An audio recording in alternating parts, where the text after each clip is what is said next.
Seorang anggota fraksi PAN DPRD Brebes Ade Aprianto dituding meminta jatah parkir untuk ormas yang dipimpinnya. Tuduhan disampaikan oleh Aristianto Zamzami, pemilik minimarket di Kecamatan Tonjong, Brebes, Jawa Tengah.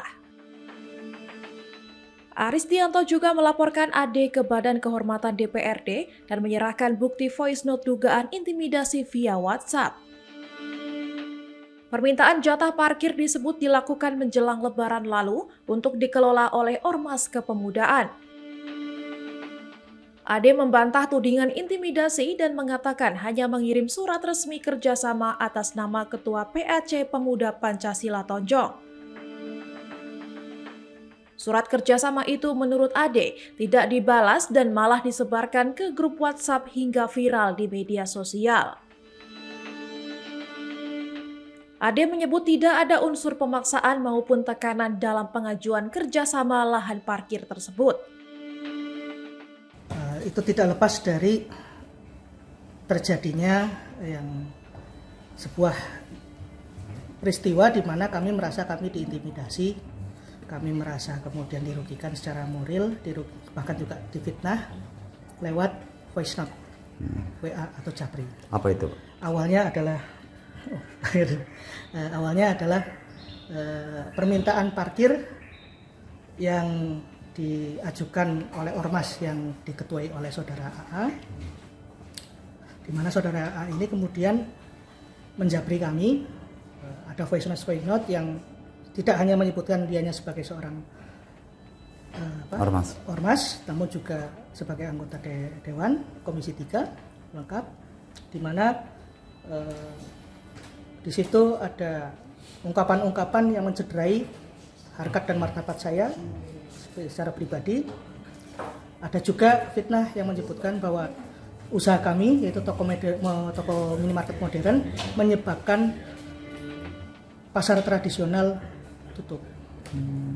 Di titik itu membuat kami merasa khawatir karena dengan statusnya tadi yang juga seorang anggota DPRD akan membawa dampak yang tidak baik bagi usaha kami. Karena surat tidak direspons, pihak ormas akhirnya membatalkan rencana kerjasama parkir di minimarket tersebut.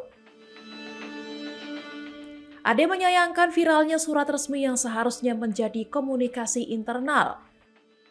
Mengenalkan diri bahwa kami dari PAC Tonjong yang sudah melayangkan surat ini, kok kenapa tidak dijawab langsung, kok kenapa lewat grup dan sebagainya. Nah, beliau memang menjawab, ini sebagai bahan diskusi kan lewat hukum.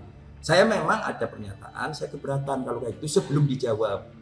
Karena itu sholat tidak beretika, ini kan surat tertutup yang sudah kami langsungkan. Itu seperti itu. Jadi akhirnya berkembanglah narasi itu ke luar-luar. Saya diamkan saja karena saya belum ada jawaban secara resmi seperti yang dilakukan oleh dua lembaga yang sudah menjawab itu.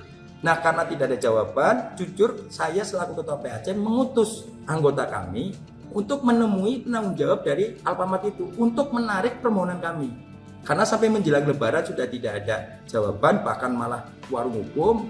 Saya akhirnya menginisiasi anggota untuk mengambil, dan anggota sudah datang ke Alfamart, bertemu dengan penanggung jawab toko yang dulu sudah mengizinkan. Katanya suratnya sudah diambil oleh ibunda dari pemilik warung. Artinya surat yang kami permohonan itu yang tadinya mau kami tarik tidak ada.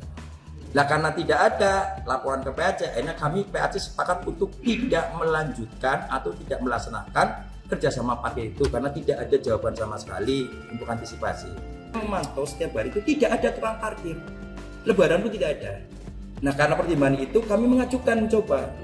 Alfamart Linggapura ada, di Tonjong juga ada, di Pasar Linggapura ada. Tapi karena sudah dikelola oleh teman-teman warga situ, kami tidak mengajukan permohonan.